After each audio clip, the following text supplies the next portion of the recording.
Dilde sermaye olan bir ah kaldı. Gülüm aman aman.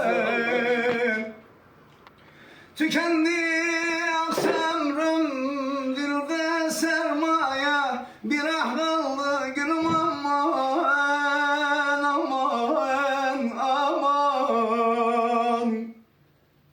Sanırım derdimi lokmana gösterdim. Sanırım derdimi lokmana gösterdim. Dedi eyvah eyvah. Lebbeyk, lebbeyk. Bu derdimden hala bir çare, hakiki bir